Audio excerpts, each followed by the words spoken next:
Od bura mar Senet osingo mar pingo paro manyien mochwal gi duol mar rango pok mar omenda pacho ka mageto medo kaontis omenda maromo siling bilion 30.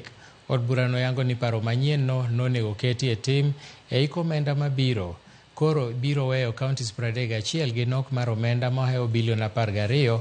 Kaka kamano kaontis 7 mayudre nyandwat ma Kenya biro yudo medruok mar omenda gi bilion 7. Seneta ma Migori Eddie Okech yango ni duol no noyiengo pache e weche 4 motenore kamoting'o kwan mar oganda, lach mar kaontis, yuto kaachiel gi chan ma jopiny kale.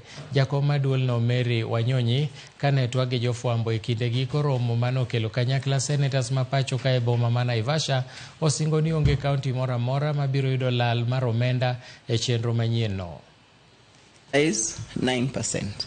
Under the second objective to share revenues equitably to address economic disparities and promote development, we have the parameter of poverty at a weight of 14% and income distance at 13%.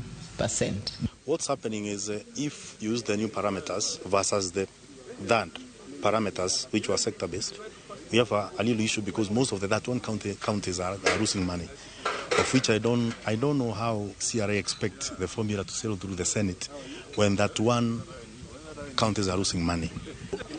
But now the question that we have been having is how sure are we that we'll be able to get that CRA is going to get a 30 billion to stabilize so that no county loses? They have claimed that the parameters that they have chosen them on the basis of trying to use some data, but they've also claimed that data has been a very big problem for them.